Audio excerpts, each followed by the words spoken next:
अभी हमने किस चीज़ की ट्रेनिंग ली थी? हम लोगों ने ट्रेनिंग ली थी अपने फ्रीज़र की क्लीनिंग की, है ना। अब ये एक प्रकार से हमारी गाइडलाइंस हैं, ठीक है, जो कि हमको फॉलो करनी है जब हम अपने डी फ्रीज को यहाँ पे क्लीन करेंगे। यहाँ पे डी फ्रीज है कोई? कौन सा है? ये वाला रहेगा। ठीक है, तो ये क्या है? हमारा एक डी फ्रीज है, ठीक है। इसको क्या बोलते हैं? कितने डोर हैं इसमें? हैं 1, 2 और 3, ठीक है। तो ये क्या है? हमारा 3 door deep freeze. Deep freeze का टेम्परेचर कितना होना चाहिए? -18, ठीक है। यहाँ पे ना देखो, अगर आप देखोगे ना, इसमें मतलब हम लोगों ने बताया गया, ठीक है जी। अब इसमें जैसे हमारे food must be supplied frozen are allowed to kept in the deep freezer, ठीक है। अब यहाँ पे जो भी इसके अंदर कौन सा फूड आएगा हमारा, इसके अंदर वही फूड आएगा जो कि हमारा फ्रोजन होगा, ठीक है। फ्रोजन में क्या क्या आएगा? आपके डिपार्टमेंट में क्या क्या आएगा अरविंद बताओ? चलो, किस किस के डिपार्टमेंट में क्या क्या आएगा फ्रोजन? फ्रेंच फ्राई आएगा, कॉर्न आएगा, हाँ, और आइसक्रीम। हाँ, उसको बोले ना। हाँ, बोलो। और क्या आएगा? हाँ, बोलो ना। बर्गर की पेटी आएगी आपकी। हाँ जी। और बर्गर की पेटी आएगी। हाँ, और उसके अलावा और क्या आएगा? याद, वही तो मैं बोल रहा हूँ, क्या आएगा? याद करो ना थोड़ा। और क्या आएगा? चीज़ वगैरह आएगी। हाँ, चीज़ आएंगी आपकी फ्रोजन में, ठीक है। चलो, है बटर फ्रोजन नहीं आता ना। बटर फ्रोजन कब होता है? बटर तो आप नॉर्मल 5 डिग्री वाले में रख सकते हो ना। चलो अभी धीरज बता, आपके डिपार्टमेंट में क्या फ्रोजन आइटम आएगा? सबकी नॉलेज। हाँ। मेरे में मिक्स वेज आएगा सर। हाँ, अगर मिक्स वेज आएगा तो मटर आएगा। हाँ जी, और उसमें जैसे हमारे कोई ग्रेवी है जो हम स्टोर करते हैं, वो भी रख सकते हैं हम इसमें। नहीं, वो तो रख सकते हैं। बाहर से क्या आएगा? बाहर से हाँ, कॉर्न, ग्रीन पीस बस जी। और क्या आएगा? हाँ, इंडियन का तो इतना ही आएगा ना। सर। आपकी आलू की पेटी भी आएगी, बर्गर की पेटीज वगैरह ना, ये हो गया। आपका क्या आएगा फ्रोजन? है कुछ नहीं आएगा आप लोगों का? चाट वालों का कुछ नहीं आ रहा फ्रोजन? इनका क्या आएगा? हाँ बोलिए सूरज। आगे सर्विस के अंदर तो आइस क्यूब आएंगे, दूसरा कुछ तो आना नहीं है। आइस क्यूब्स, करेक्ट, ठीक है ना। तो आइसक्रीम भी आएगी ना। वो भी आप लोगों का ही होगा ना डिपार्टमेंट, वो भी आप लोगों का ही होगा, ठीक है। तो आपके ये सारा सामान कहाँ पे, आपके कहाँ पे जाएगा? फ्रोजन में आपके जाएगा, ठीक है। मैं एक एक करके पॉइंट आउट इसलिए कर रहा हूँ ताकि एटलीस्ट हम लोगों को थोड़ा आइडिया हो जाए, ठीक है। नहीं तो मैं भी बता के, कुछ भी बता के मैं भी निकल लूँ।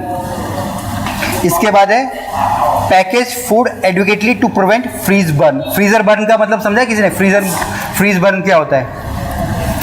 कभी किसी ने टमाटर अपने किसी का फ्रिज में रह गया हो और बाद में वो कैसा पत्थर जैसा टमाटर हो जाता है, और फिर उसको जब तुम थॉ कर देते हो कैसा पिलपिला सा हो जाता है, देखा है कभी किसी ने? या कभी किसी ने लेट्यूस फ्रीजर में रह गया हो, है पहले एकदम ऐसा पत्थर हो जाएगा है, और बाद में ऐसा पिलपिला सा हो जाएगा, मतलब है किसी को आइडिया कुछ ऐसा है? किसको है? ठीक, सागर तो नया है। अरविंद ही सबसे यहाँ पे वो है। अरविंद बताओ, है अरविंद देखा ना, है बताओ क्या बता रहा है? देखा है वैसे, मतलब जब एक टमाटर या फ्रोजन आइटम कुछ ऐसा हो गया हो फ्रिज के अंदर, है अगर रखेंगे तो तभी होगा ना सर। नहीं, अगर गलती से भी हो गया तभी, मतलब अभी मैं अगर उदाहरण दे रहा हूँ फ्रीज बर्न का, मतलब ना कई सारी चीज़ें ऐसी होती है जो कि हमको भी नहीं पता था, बट वो हो चुकी होती हैं, तब हमको पता चलता है कि ये तो हो गई है। ऐसी नहीं हुआ सर, ऐसा भी नहीं। किसी ने कभी कोई घर में फ्रिज में ऊपर टमाटर छूट गया हो किसी का? प्रवीण हुआ है कभी? हार्ड हो जाता है। ले अतुल ही है, आ जाओ, अब अतुल लेगा इसका आंसर। वो हार्ड हो जाता है फ्रीजर में, अगर कोई वेजिटेबल्स रह जाए। यहाँ पे आवाज आएगी ना, ऐसे बगल, हाँ ठीक है ना, वो हार्ड हो जाता है ना, मतलब एक तरीके से पत्थर जैसा हमारा वो हो जाएगा ना जी। अब जब वो मेल्ट हो जाएगा तब कैसे होगा उसके बाद वापस से वो मेल्ट? तो वो जब फ्रीजर से बाहर निकालेंगे तब खराब ही हो जाएगा, है ना। हाँ, पिलपिला जैसा हो जाता है ना हमारा, ठीक है। अगर जैसे अभी हमारी फ्रोजन में हम लोग ग्रीन पीस आती है, ग्रीन पीस को फ्रोजन करने का प्रोसेस क्या है? ग्रीन पीस कैसे फ्रोजन होता है? पहले उसको ब्लांच किया जाता है ताकि उसका पानी निकले, उसके बाद उसको फ्रोजन किया जाता है। अगर आप किसी को डायरेक्ट किसी को फ्रीज़र में रख दोगे ना तो फ्रीज बर्न होता है। किसी भी चीज़ को फ्रोजन करने का प्रोसेस है, ठीक है जी। तो कहने का मेरा मतलब यहाँ है कि आपको इस तरीके से रखना है कि फ्रीज बर्न ना हो। अर्जुन, मैं बेटा क्या देख रहा था उस गलत को, है समझा? चाइनीज़ में क्या आता है फ्रोजन में? है हाँ, फ्रेंच फ्राई और उसके अलावा क्या चाहिए, है ना, यही है बस, और क्या है। ठीक है जी, ठीक है, ये हो गया। अब इसके बाद है हमारा तीसरा पॉइंट आ गया, organise deep freeze to ensure proper rotation and usage. Stock rotation का मतलब क्या होता है? स्टॉक रोटेशन का मतलब क्या है?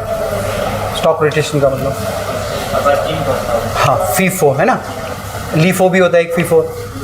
रोटेशन का मतलब क्या है? जो सामान पहले आया उसको मैं पहले इस्तेमाल कर लूँ। अभी जैसे ये फ्रिज है, ठीक है, मान लीजिए फ्रेंच फ्राई आई, मैंने डाल दी, ठीक है, कल भी आई मैंने डाल दी, तो मैं कहाँ डाल रहा हूँ? फ्रेंच फ्राई को हमेशा ऊपर डाल रहा हूँ। तो जो सबसे पुरानी फ्रेंच फ्राई है वो कहाँ है? सबसे नीचे दब गई है।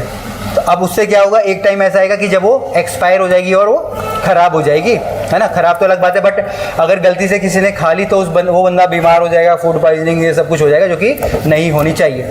तो हमको क्या करना चाहिए? जब भी हम कुछ सामान रख रहे हैं तो सेम सामान अगर हमारा वहाँ पे फ्रिज में है या फ्रीज़र में कहीं पे भी है, तो उस सामान को मुझे ऊपर रखना है, और जो नया सामान आया उसको मुझे कहाँ पे? नीचे रखना है। ठीक है जी। तो इसको क्या बोलते हैं हम लोग? Stock rotation. इवन अगर आप लोग व्हाट्सएप ग्रुप में, और जितने भी आप लोग सब व्हाट्सएप ग्रुप में हो, ठीक है, उसके अंदर जैसे हमने इन्वेंट्री का मैंने डाला था फॉर्मेट, या नारायण या संजीव ने डाला होगा ना, तो उसमें आप देखोगे ओपनिंग बैलेंस, क्लोजिंग बैलेंस, अगर आप देख रहे हो, देख भी रहा है कोई नहीं देख रहा है? पक्का?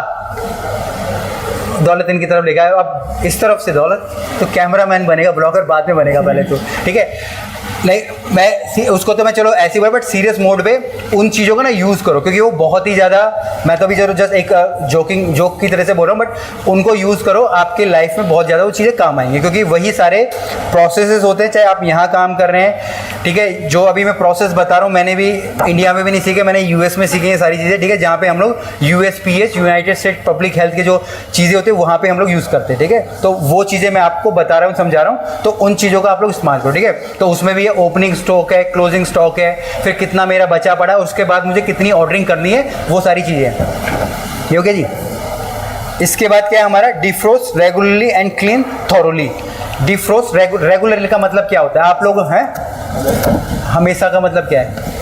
मतलब एक रूल बना लो कि भाई वीक में मुझे एक बार अपने फ्रिज को डिफ्रोस्ट करना है। एक क्वेश्चन मैं पूछूंगा, अगर मेरे फ्रिज के अंदर बहुत सारी बर्फ़ जम रही है तो वो अच्छा है कि बेकार है? ये अभी एक कॉलेज से पास आउट होके आया सागर, ये बताएगा। अगर मान लीजिए मेरा ये फ्रिज है, ठीक है, या मेरा आइसक्रीम का फ्रिज है, उसके अंदर बहुत सारी बर्फ़ जम रही है, तो उसका मतलब क्या है? वो फ्रिज अच्छा चल रहा है कि ख़राब है? वो सर, उस पर अगर ज़्यादा जम रही है तो उसे थोड़ी देर के लिए बंद करना पड़ेगा। हाँ, चलो बंद करना पड़े, मतलब ज़्यादा बर्फ़ जमना अच्छा है कि बेकार है? बेकार है सर। बेकार है, करेक्ट, ठीक है ना। अभी जैसे अगर हम अपने घर के एग्जाम्पल है ना, हमारे घर में जो फ्रिज होता है, ठीक है, ऊपर बहुत सारी बर्फ़ जम जाती है ना, और अगर अगर आप लोग देखो, कोई होटल से आए, कोई रेस्टोरेंट से आया, ठीक है, आप लोगों ने देखा होगा जो हमारे फ्रीज़र होते हैं उसमें जगह कम होती है, बर्फ़ ज़्यादा होती है, और सामान बिल्कुल थोड़ा सा होता है ना धीरज, है ना, मैक्सिमम। वो क्यों होता है? क्योंकि हम लोग उसकी क्लीनिंग या उसको डिफ्रॉस्टिंग नहीं कर रहे होते, ठीक है, उसको हम लोग क्या रेगुलरली डिफ्रॉस्ट नहीं कर रहे होते हैं। अब आधे लोगों को ये मालूम नहीं होता है, हमको लगता है कि फ्रिज के अंदर अगर बर्फ़ जम रही है तो वो क्या है, वो सही है, बट फ्रिज के अंदर बर्फ़ नहीं जमनी चाहिए, वो सिर्फ ठंडा होना चाहिए, और उसका टेम्परेचर हमारा -18 हमारा होना चाहिए। फ्रिज के अंदर जितनी ज़्यादा बर्फ़ जमी होगी उसका कंप्रेसर उतना लोड लेगा और वो उतना कम ठंडा करेगा, है ना। तभी जो हमारा फ्रीज़र होता है घर का, उसको भी हम लोग डिफ्रोस्ट करते रहते हैं, बर्फ़ पिघलती रहती है और हमारा फ्रीज़र हमारा प्रॉपर्ली काम करता रहता है। तो अगर हम लोग यहाँ पे काम कर रहे हैं, इवन जैसे हमारे आइसक्रीम फ्रिज है, तो रूल बना लो वीक में एक बार हमको उसको डिफ्रोस्ट करना है। डिफ्रोस्ट करने के लिए सिंपल से हमारे जैसे मान लीजिए हमारा ये जिस भी कंपनी का होगा उसके कुछ रूल रेगुलेशन होते हैं, वो लिखे होते हैं, सिंपल उसको फॉलो करना है, बटन बंद कर देना है, बर्फ़ अपने आप उसकी पिघल के बाहर आ जाएगी, उसके बाद वॉश रिंस सैनिटाइज वाला फार्मूला लगाना है और उसके बाद उसको ऑन कर देना है और उसके बाद उसमें अपना सामान पूरा आपको भर देना है ना। बहुत सिंपल और इजी है ना। अब अगर आप इसको रेगुलर करोगे ना, जब आप इसको रेगुलर करोगे आपके लिए बहुत सिंपल चीज़ें हो जाएंगी, बट जब आप 6 महीने में एक बार करोगे तो आपको बहुत वो लगेगा, ठीक है। जैसे आप में से कई सारे लोग अब ऐसी जगह से आए हैं या आए होंगे, ठीक है, जैसे मैं जस्ट पर्सनली किसी को नहीं बोल रहा, जहाँ पे हम लोग अपने बर्नर्स की क्लीनिंग नहीं करते हैं, ठीक है, हम लोग अपने जो जैसे ऊपर हमारे रेंज होती है, रेंज के नीचे की हम लोग क्लीनिंग नहीं करते ना, अगर होता है ना जर्नली, बट यहाँ पे अभी नारायण जी सब साफ करवाएंगे आप लोगों से, ठीक ठीक है, और करनी भी है, इवन यहाँ पे लोग हैं उनको भी करनी है ना, वो एक तरीके से हमारा ही काम है, ठीक है जी। तो वो हमको करनी है। अब उससे क्या होता है, हम लोग अपनी चीज़ों को मेंटेन कर रहे हैं, ठीक है ना, हम बाद में दूसरों को, बट पहले हम अपनी चीज़ें तो मेंटेन करें ना, और वो अच्छी बात है, ठीक है। तो कई सारी चीज़ें ऐसी होती है जो कि हमको नहीं पता होती, या हमारी आदत वैसी बन जाती है। अभी जैसे मान लीजिए मैंने जो भी चीज़ देखी तो मेरी वो आदत बन गई, मैं वैसे ही करूँगा। आपने जो चीज़ें देखी आपकी वही आदत बन गई, अब आप बोलोगे कि चीज़ें ऐसी होती है ना। तो जिसने चांद को देख लिया कि भैया चांद रात को उगता है तो उसके लिए रात को ही उगेगा, वो दिन में कभी नहीं उगेगा, है ना। तो वो हमारी एक तरीके से सोचने का तरीका हो जाता है ना। आपने किसी को दोस्त बोला तो वो दोस्त ही आपके लिए, किसी को दुश्मन बोलते दुश्मन ही हो गया, है ना। तो ये बट हमेशा हमको जब भी नई जगह जाना, एक ओपन माइंडेड होकर उसको सोचना चाहिए कि भाई ये चीज़ें, नई चीज़ें मैं सीख रहा हूँ। चलिए जी, कहाँ पे मैं आगे, कहाँ पे हम पहुँच गए जी। इसके बाद है नेवर रीफ्रीज फूड। इसका मतलब क्या है, कोई भी एक आइटम हमको दोबारा फ्रोज़न नहीं करना है। अब जैसे मान लीजिए मेरा ग्रीन पीस है, अब ग्रीन पीस मेरे पास कितना है, 5 किलो का पैकेट है। अगर मैंने 5 किलो बाहर निकाल दिया, ठीक है, और वो पूरा का पूरा हमारा थॉ हो गया, तो उसको मैं दोबारा फ्रोज़न नहीं कर सकता, जो रूल है, ठीक है ना। और आधी से ज़्यादा जगह क्या होता है, हम उसको बार बार हम लोग यूज़ करते हैं, ठीक है ना। तभी आप देखो ना, कोई पीला सा पड़ने लग जाएगा, ठीक है, फिर वो ऐसा लिसा सा हो जाता है, वो इस है स्मेल मारने लग जाता है, ठीक है, वो सारी चीज़ें होती हैं। तो इसका रूल क्या होता है, आप उनकी ना छोटी छोटी क्वांटिटी में पैकेट्स बना लेते हैं। अगर मान लीजिए फ्रेंच फ्राई है तो फ्रेंच फ्राई उतनी ही बाहर निकालिए, जैसे मान लीजिए एक पोर्शन में मान लीजिए 150 ग्राम आ रही, तो 150 ग्राम ही बाहर निकालो और उसको ही फ्राई करो, है ना। ये नहीं कि आप पूरा पैकेट बाहर निकाल रहे हो, वो पूरा का पूरा थॉ हो जा रहा है और उसके बाद वो क्या हो रहा है, ख़राब हो जा रहा है। तो कभी भी किसी भी चीज़ को, चलो यहाँ पे तो पूरा हमारा वेज रेस्टोरेंट है, बट जहाँ पे नॉन वेज होता है ना, वहाँ सबसे ज़्यादा होता है। एग्जाम्पल लूँगा वेज, यहाँ पे मान लीजिए आप लोगों ने देखा होगा ना, हम बहुत सारे 50-60 पीस चिकन के लाते हैं और सब कुछ एक साथ फ्रोज़न कर देते हैं, और पूरा का पूरा ऐसे जाता है हमारे फ्रीज़र के अंदर और फिर ऐसे निकालते हैं। अब मुझे सिर्फ एक उसमें से चिकन चाहिए होता है, फिर मैं क्या करता हूँ, उसको पानी में उबालूंगा, फिर मैं उसका क्या चाकू से काटूंगा, निकालूंगा। कुछ टाइम के बाद आप देखोगे ना, उस चिकन में अजीब सी स्मेल आने लगी, ख़राब नहीं होता बट उसमें अजीब सी स्मेल आती है। अजीब सी स्मेल इसलिए ही आती है कि वो बार बार डिफ्रोस्ट हो रहा है। तो कोई भी चीज़ आप छोटे छोटे पोर्शन बना लो और जितनी चाहिए उतनी आप उसको यूज़ करो, तो उससे आपकी वेस्टेज भी कम हो रही है और आपका जो क्वालिटी भी हमारी क्या हो रही है, वो मेंटेन हमारी हो रही है। अब है never store food on the floor. कोई भी सामान डायरेक्ट फ्लोर पे हमको नहीं रखना है। अभी जैसे मान लीजिए मैं कुछ लाऊंगा, मैं फ्लोर पे नहीं रखूंगा, ठीक है जी। ये नहीं कि अगर मैं ला रहा हूँ तो मैं सरफेस पे रखूंगा, उसके बाद मैं अपने फ्रिज में रखूंगा। नीचे कुछ भी हमको नहीं रखना, क्योंकि नीचे गंदगी है। जैसे हम कल बैक्टीरिया की बात करें, नीचे बैक्टीरिया वगैरह हमारे होते हैं। इसके बाद है maintain temperature of 0 degree Fahrenheit और 18 डिग्री सेल्सियस। 18 डिग्री सेल्सियस और फ़ारेनहाइट और सेल्सियस का मतलब है, किसी को मालूम? तापमान। अभी हमको बुखार होता है, बुखार कितने पे हमारे को बुखार होता है? बोलते हमको बुखार चढ़ गया है। बॉडी टेम्परेचर कितना होता है बॉडी का? आ जाओ तो यार, इसको ही लो, पकड़ो, इसको पकड़ा जाए।